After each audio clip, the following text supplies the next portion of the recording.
Hello दोस्तों, स्वागत है आपका आपके अपने शिक्षा के परिवार एआई स्मार्ट अकेडमी में। दोस्तों, जैसा आप सभी को पता है कि आरपीएफ की वैकेंसी के लिए मैं आपको बेसिक फाउंडेशन मैथ की क्लास देने जा रहा हूं और आपको मैथ को एक बेसिक लेवल से एक एक्स्ट्रा ऑर्डिनरी लेवल तक कराने की जिम्मेदारी मैं उठाए हुए हूं। तो आइए चलते हैं मैथ के आज के बेसिक कॉन्सेप्ट पे, विभाज्यता का नियम।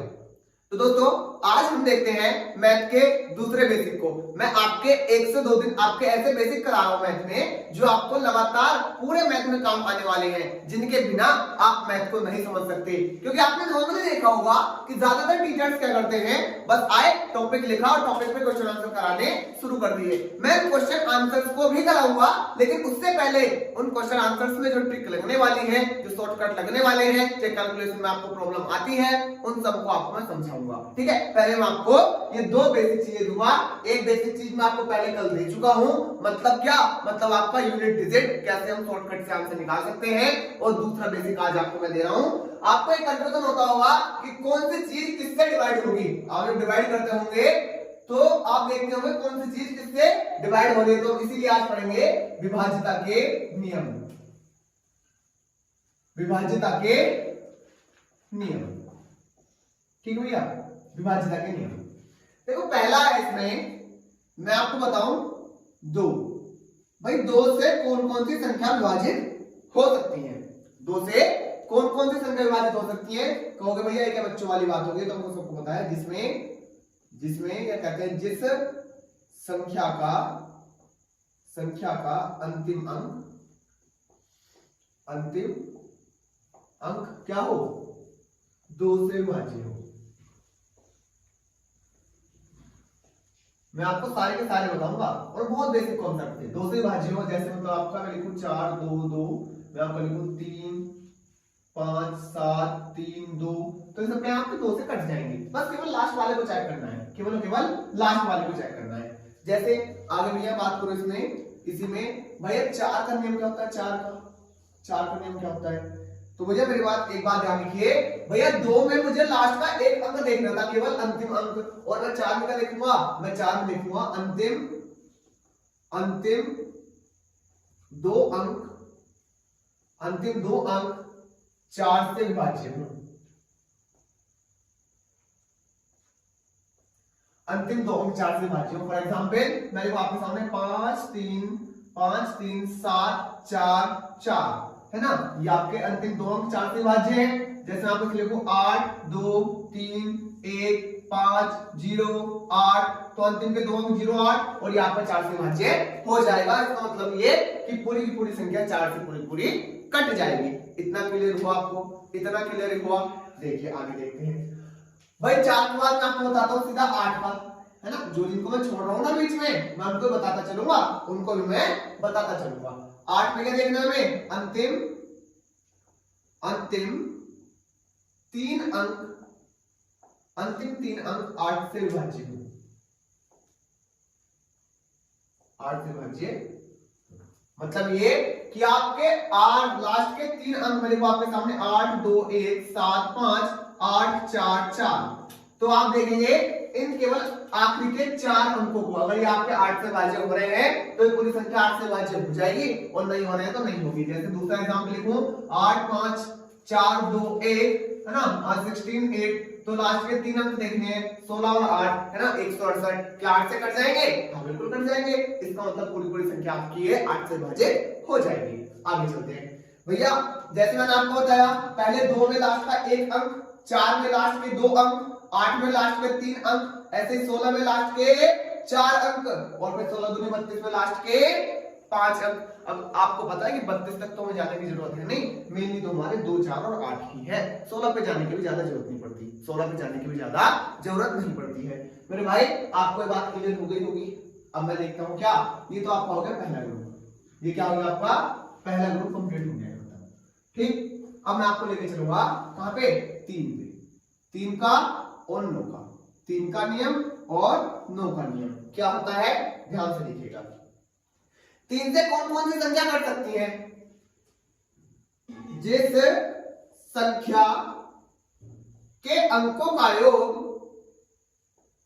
जिस संख्या के अंकों का योग 3 से विभाज्य हो, 3 से विभाज्य हो। फॉर एग्जाम्पल मैं आपके सामने लिखूं 3 2 1 4 2 1 3।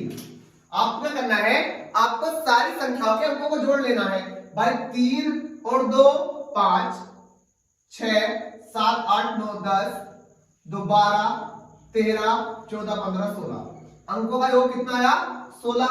क्या 16 3 के पहाड़े में आता है? क्या 16 3 के पहाड़े में आएगा? नहीं आएगा। तो आप कहेंगे भैया जी ये संख्या तो आपकी 3 से नहीं कटेगी।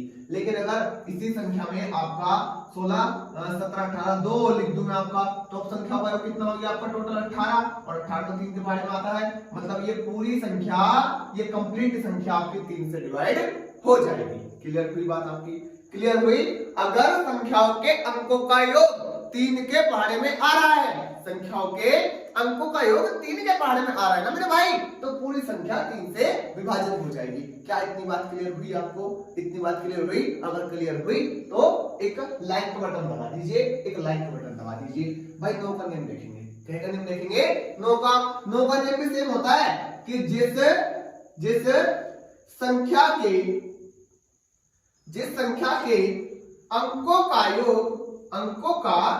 योग 9 से विभाजित हो या 9 से विभाज्य हो, 9 से विभाज्य हो।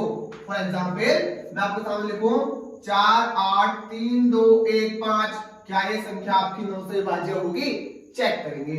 8 और 4 12 13 14 15 16 17 18 19 20 21 22 और 23। ठीक है, टोटल योग कितना हुआ आपका? 23 हुआ। क्या 23 8 9 के पहाड़े में आएगा? क्या 23 9 के पहाड़े में आएगा? नहीं आएगा।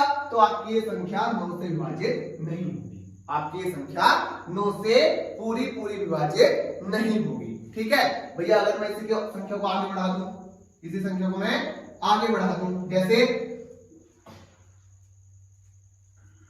आपको लिख दूं मैं 4। क्या लिख दूं? 4। तो 23 में यहां तक बैठ रहा था और 23 में 4 और जुड़ गया, कितना हो गया? 27। योग कितना हो गया हमको का? 27। क्या 27 9 के पहाड़े में आता है? क्या 27 9 के पहाड़े में आता है? आप कहेंगे भैया हाँ जी आता है। इसका मतलब ये संख्या 9 से पूरी कट जाएगी। क्लियर बात हुई? 3 का और 9 का में कैसे चेक करना है? योग करके, अंकों का योग करके देख लो और चेक कर लो कि भैया जो अंकों का योग हमने किया है वो 3 के पहाड़े में अगर आ रहा है तो वो संख्या 3 से कट जाएगी, अगर वो 9 के पहाड़े में आ रहा है तो वो संख्या 9 से कट जाएगी। क्लियर हुई इतनी बात? क्लियर हुई? अगर क्लियर हुई तो लाइक दबाते चलिए, लाइक का बटन दबाते चलिए अगर क्लियर बात हो रही हो तो। अगर दिक्कत आ रही है तो आप कमेंट बॉक्स में बताइए कि हाँ आपके कॉन्सेप्ट में ये प्रॉब्लम है, कि भैया आपके कॉन्सेप्ट में थोड़ी सी प्रॉब्लम है। जो प्रॉब्लम है आप मुझे बताइएगा। ये अगर यहां तक बात क्लियर हुई तो मैं आगे चलूं, उसको मैं रेस करके आगे चलता हूं। भाई मैंने 2 का देख लिया, 3 का देख लिया, 4 का देख लिया, अब मैं चेक करता हूं क्या का? 5 का। इसको मैं रेस कर रहा हूं ना, इसको मैं रेस कर दूं भैया, है ना, इसको मैं रेस कर देता हूं। भाई मुझे उम्मीद तो पूरी है कि आपको चीजें अच्छे से समझ में आ रही होंगी, और अगर बाय चांस नहीं समझ में आ रही है तो आप मुझे बता देना, मैं अपने लेवल को और थोड़ा बढ़ा दूंगा या घटा दूंगा। ठीक है, देखिए भाई मैंने 2 का चेक कर लिया, 3 का चेक कर लिया, 4 का चेक कर लिया, मैं चेक करता हूं 5 का। 5 का नियम क्या है? भाई 5 का नियम तो कहेंगे कि ये तो मुझे बचपन से पता है ना, ये तो आपको बचपन से पता है ना। ये तो आप सोच रहे हो कि अंतिम अंक क्या होना चाहिए? अंतिम अंक 0 या 5 होना चाहिए। किसी संख्या का अंतिम अंक क्या होना चाहिए? 0 या 5। फॉर एग्जांपल मैं आपके सामने लिखूं 2 7 5 1 2। क्या ये 5 से कटेगी? क्या ये 5 से कटेगी? बिल्कुल नहीं कटेगी, क्योंकि लास्ट में तो 2 आ रहा है और हमने भी पढ़ा लास्ट में या तो 2 सॉरी लास्ट में या तो 0 हो या 5 हो, तभी आपकी 5 से कटेगी। मैं इसमें आपका ऐड कर दूं 0, इसी में क्या ऐड कर दूं 0, तो क्या ये संख्या 5 से कटेगी? जी बिल्कुल कटेगी, है ना। क्या ये संख्या आपकी 5 से कटेगी मेरे भाई? हाँ जी बिल्कुल कटेगी। ठीक है, चलिए आगे देखते हैं। एक संख्या लिख दूं 8 5 2 1 5। क्या कटेगी 5 से? बिल्कुल कटेगी, कटेगी 5 से, क्योंकि लास्ट में तो 5 आ रहा है, तो मुझे चेक करना है लास्ट में 5 हो या 0 हो। तो ये 6 का चेक करूं, 6 का नियम क्या है? एक बात मुझे बताओ, मैं 6 का चेक ना करके मैं 6 को तोड़ दूं क्या? कैसे तोड़ू? 6 को क्या मैं 3 और 2 में तोड़ सकता हूँ? 6 को मैं क्या में तोड़ दूं? 3 में और 2 में, क्योंकि 3 दूनी 6 होते हैं, तो मैं 3 का और 2 का चेक कर लूं, है ना। 6 के पार्ट में हमें अगर चेक करना हो कि 6 से कौन कौन सी संख्या कट हो सकती है, तो किसका चेक करेंगे? तो 3 का नियम और 2 का नियम, 3 का नियम और 2 का नियम। मतलब ये कि आपके लास्ट में तो 0, 2, 4, 6 और 8 में से कोई सा एक होना चाहिए, और आपकी संख्याओं का अंकों का योग 3 से विभाज्य होना चाहिए। वो संख्या 6 से कटेगी। अगर लास्ट में 0, 2, 4, 6, 8 है और संख्याओं का योग, अंकों का योग आपका 3 से विभाज्य है, तो वो संख्या 6 से कट जाएगी। इतना क्लियर हुआ मेरे भाई? इतना क्लियर हो गया आपको? भैया आपको इतना क्लियर हुआ? बात करेंगे कि भैया 2 का बता दिया, 3 का बता दिया, 4 का बता दिया, ठीक है, 5 का भी बता दिया और 6 का भी बता दिया। मुझे 7 का बता दो। 7 का तो मैंने कभी नहीं देखा, ये सब बता देते हैं, लेकिन 7 का कोई नहीं बताता। 7 का तो कोई नहीं बताता। मैं आपको 7 का नियम भी बताऊंगा। 7 का नियम भी बताऊंगा। नियम क्या है आपका? कि इकाई के अंक को दुगुना करके, 7 का नियम क्या है? इकाई के अंक का दोगुना करके शेष संख्या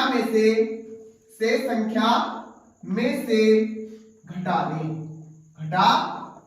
फॉर एग्जाम्पल, देखो आपको पता है और मुझे पता है कि आप जो ना एग्जाम्पल के आदी हैं। बिना एग्जाम्पल के बात समझ में नहीं आएगी, है ना। बिना एग्जाम्पल के बात समझ में नहीं आएगी। मैं आपके सामने का एग्जाम्पल लिख रहा हूँ 343। क्या सबको पता है क्या है 343? क्या 7 का क्यूब है? आप कहेंगे भैया जी मैं तो डायरेक्ट बता सकता हूँ, 7 का क्यूब है तो 7 से कटेगा, लेकिन मैं आपको वेरीफाई कर दूं इस नियम को, जो मैंने नियम लिखा है ना। मैंने बताया इकाई के अंक का दुगुना करो। इकाई का अंक मैं आपको कल पढ़ा चुका हूँ। इकाई का अंक मैं आपको कल पढ़ा चुका हूँ मेरे भाई। इकाई के अंक का दुगुना करो, कितना हो गया? 3 दूनी 6 और 34 में से 6 घटा दो। 34 में से 6 घटा दो, क्या आ गया आपका? 28, 28 आया। और 28 7 के बारे में आता है क्या? 7 चौक 28, 7 चौक 28। इसका मतलब 343 आपका 7 से कटेगा। और 7 का नियम यही है कि इकाई के अंक का दुगुना करो और शेष संख्या में से घटा दो। इकाई के अंक का दुगुना करो और शेष संख्या में से घटा दो। क्लियर हुई इतनी बात? क्लियर हुई इतनी बात? भैया आपने 2 का जाना, 3 का जाना, 4 का जाना, 5 का भी जान लिया, 6 का भी जान लिया, 7 का भी जान लिया, 8 का भी जान लिया, 9 का भी जाना और 10 का जान लिया। क्या? कोई 10 का तो सीधा सा है, लास्ट में 0 होना चाहिए। मैं नहीं बताऊंगा 10 का तो सीधा सा है, लास्ट में 0 होना चाहिए। मैं आपको ले चलता हूँ 11 के सफर पे। किसके सफर पे? 11 के सफर पे आपको मैं लेके चलता हूँ, ठीक है। और ध्यान से समझते चलेंगे 11 के सफर को, है ना। 11 के सफर पे आपको लेके चलता हूँ। देखिए भैया 11 का नियम क्या है? 11 का नियम आपको लिखवाऊंगा नहीं, आपको समझाऊंगा, क्योंकि लैंग्वेज लिखूंगा तो वो आपके काम की नहीं है। आपको डेफिनेशन थोड़ी ना याद करनी है विभाज्यता के नियमों की, आपको तो सीखना है, आपको तो करके देखना है सवाल में। तो देखिए मैं अगर आपके सामने एक संख्या लिखूं, क्या संख्या? कि भाई 2, 4, 6, 5, 1, 4, 2, ये संख्या आपके सामने लिखी हुई है। आपको चेक करना है कि ये दी हुई संख्या 11 से विभाज्य है या 11 से विभाज्य नहीं है। तो आप कैसे चेक करेंगे? आप ये देखेंगे ये क्या आपका 2, आप 1 छोड़ के 1 को जोड़ते चलेंगे, 1 छोड़ के 1 को जोड़ते चलेंगे। तो भैया 2, फिर 6, फिर 1, फिर 2, इन सबको जोड़ना है। तो कितना हो गया? 6 और 2 8, 8 और 1 9 और 10 11। कितना हो गया इनका योग? 11। अब पता है क्या करना है हमें? अब पता है क्या करना है? जो संख्याएं छोड़ी थी ना, उनको जोड़ लो भाई। 5 और 4 9, 9 और 4 9 और 4 13, 9 और 4 13। इनको जोड़ के 13 आया। 1 को जोड़ के 11 आ रहा है, 1 को जोड़ के 13 आ रहा है। और मैं आपसे बता दूं कि 11 का नियम, अगर इनको जोड़ के जो सम आया हमारा अलग अलग, अगर ये एक सा है तो ये 11 से कटेंगी, और ये एक सा नहीं है तो ये 11 से नहीं कटेंगी। ये अगर एक सा नहीं है तो 11 से ये नहीं कटेगी। आप इन्हें एक सा वाला भी दिखा दो, है ना। तो 11 12 13, अगर मैं इसको 4 कर दूं, अगर मैं इसको 4 कर दूं तो जोड़िए जरा। 6 और 2 8, 8 और 1 9, 9 और 4 9 और 4 13। 9 और 4 कितना भैया आपका 13। इन दोनों को जो हमने एक छोड़ के एक गिनी उसको जोड़ के भी 13, और जो हमने जो छोड़ दी थी जब उनको गिना उनको ऐड किया तो भी 13। अगर दोनों को ऐड करके 13 13 बन जाए या कुछ भी 7 7 8 8 9 मतलब सेम बनना चाहिए, है ना। एक छोड़ के एक को जोड़ लो वो लिख लो, फिर एक छोड़ के एक को जोड़ लो उनको देखो, तो आपका क्या होना चाहिए, वे दोनों सेम होने चाहिए, उनके बीच का अंतर क्या होना चाहिए, 0 होना चाहिए, या होना चाहिए 11 का कोई मल्टीपल, 0 हो, 11 हो, 22 हो, 33, 44, 55, 66 एंड so on। ठीक है, आपने मैंने बताया आपको कि भैया लास्ट बार बता रहा हूं, एक बार वो समझ लीजिए, अगर आपके दिमाग में बात नहीं बैठी है तो एक बार वो देख लीजिएगा। मैंने आपको क्या बताया 11 के नियम में, 11 के नियम में आपको करना क्या है, 11 के नियम में आपको पहली संख्या को पकड़ना है और एक छोड़ के एक को जोड़ते चले जाना है, एक छोड़ के एक को जोड़ते चले जाना है, जोड़ के कितना आया 13। अब जो छोड़े थे, जो आपने छोड़े थे अब उनको जोड़ लेना आपस में, जो आपने छोड़े थे अब आप उनको जोड़ लेना आपस में। ठीक है, तो भैया जोड़ के कितना है आपका 13 आया। अगर दोनों का अंतर बीच का, दोनों का अंतर 0 है या 11 है या 22 है या 33 है 44 एंड so on कुछ भी है, तो वह संख्या 11 से पूरी कट जाएगी, 11 से पूरी कट जाएगी। अब आप कहिए भैया कि आपने 1 से लेके 11 तक सारे बता दिए, ठीक, लेकिन आपके सवाल में तो कुछ बड़े भी पूछे जाते हैं। आपके सवाल पूछे जाते हैं कि निम्नलिखित में से कौन सी संख्या 72 से पूर्णतः विभाजित हो जाएगी, निम्नलिखित में से कौन सी संख्या 12 से पूर्णतः विभाजित हो जाएगी, निम्नलिखित में से कौन सी संख्या 72 से पूर्णतः विभाजित हो जाएगी। मतलब बड़ी बड़ी संख्याएं आपके सवाल में पूछी जाती है, उनका नियम और बता दो, है ना, उनका नियम और बता दो। तो उनका नियम मैं कैसे बताऊं आपको, मैं आपको सीधा से बता रहा हूँ, एक शॉर्ट ट्रिक। ठीक है, क्या बता रहा हूँ आपको मैं, एक शॉर्ट मेथड बता रहा हूँ। जैसे आपको कहा जाए कि भैया निम्नलिखित में से कौन सी संख्या, क्या दूं आपको एक सवाल, 36 का नियम ले लो, मान लो 36 का, है ना, कि निम्नलिखित में से कौन सी संख्या 36 से विभाजित होगी। आपको अगर 36 का डिविजिबिलिटी रूल चेक करना है, अगर आपको 36 का डिविजिबिलिटी, थोड़ा ऊपर हो गया क्या, ये थोड़ा नीचे लिखते हैं भैया इसको। अगर आपको 36 का डिविजिबिलिटी रूल चेक करना है, किसका, 36 का डिविजिबिलिटी रूल चेक करना है, तो आप कैसे करेंगे। भाई मैंने तो आपको नियम नहीं बताया 36 का, अरे बता दिया, अरे बुड़बक बता दिया भाई, क्या बताया, मैं 36 को तोड़ सकता हूँ क्या, 9 चौक 36, 9 में और 4 में, 9 चौक 36, मतलब मुझे क्या 36 का चेक नहीं करना, मुझे 36 का चेक नहीं करना मेरे भाई, मुझे एक तो 9 का चेक करना है और एक 4 का चेक करना है। 4 का चेक करने के लिए लास्ट की 2 संख्या यहाँ पे कटनी चाहिए 4 से, और सारी संख्याओं का योग 9 से कटना चाहिए, तो वो संख्या आपकी 36 से भी कट जाएगी। अगर दोनों नियम लग रहे हैं उसमें तो वो संख्या 36 से भी कट जाएगी। जैसे आपको और दे दूं क्या, जैसे आपको दे दूं एक मैं आपको दूसरा कि भाई 72 का नियम बताओ, किसका, 72 का, 72 का नियम बताओ क्या आएगा, 72 का, तो 72 को तोड़ नहीं सकता क्या भाई, क्या 72 को नहीं तोड़ सकता, क्या में 9 अट्ठे 72, 9 अट्ठे 72, मतलब भैया आप 9 के नियम को चेक करेंगे और 8 के नियम को चेक करेंगे। 8 का नियम मतलब लास्ट की 3 संख्याएं 8 से कट जाए, और 9 का नियम मतलब सबको जोड़ के वो 9 के पहाड़े में आनी चाहिए। तो क्या आप बड़ी से बड़ी संख्या का विभाजिता का नियम निकाल लेंगे, क्या आप बड़ी से बड़ी संख्या का विभाजिता का नियम निकाल लेंगे, हाँ या ना। अगर हाँ तो एक प्यारा सा कमेंट छोड़ दीजिए कमेंट बॉक्स में, और अगर ना कहीं पे प्रॉब्लम है तो प्रॉब्लम हमको बता दीजिए। अगर आपको सेशन अच्छा लगा हो, क्योंकि मैं आपका आज कल और परसों लगभग 2 से 3 दिन मैथ का ऐसा बेस क्लियर कर दूंगा कि मैथ को दोबारा 0 लेवल से पढ़ने की जरूरत नहीं पड़ेगी। जैसा मैंने आपको वादा किया है ना कि 0 से एक्स्ट्रा ऑर्डिनरी लेवल तक का आपका मैथ कंप्लीट करा दूंगा। भाई समय थोड़ा सा चाहे फालतू ले लूं, 2 महीने की जगह चाहे 3 महीने ले लूं, लेकिन मैथ ऐसा करा दूंगा किसी भी एग्जाम में बैठ जाना मार्क नहीं खा पाओगे, मार्क नहीं खाओगे मैथ से, बहुत बारीकी से लेके और बहुत एक्स्ट्रा लेवल तक का मैथ को कंप्लीट करेंगे। इसीलिए मैंने लिखा है 0 to हीरो, ठीक है, 0 से हम पूरा हीरो बना देंगे आपको मैथ में, मैथ का डर खत्म कर देंगे। तो चलिए मिलता हूं कल एक नए मेथड, एक नए बेसिक कॉन्सेप्ट के साथ। तब तक के लिए हमारे चैनल को सब्सक्राइब कीजिए। अगर आपको लग रहा है कि आपका भाई आपके लिए कुछ मेहनत कर रहा है, तो मेरे भाई एक बार भाई को सपोर्ट कीजिए और हमारे चैनल को सब्सक्राइब करके आगे शेयर भी कर दीजिएगा। मिलता हूं कल, जय हिंद जय भारत।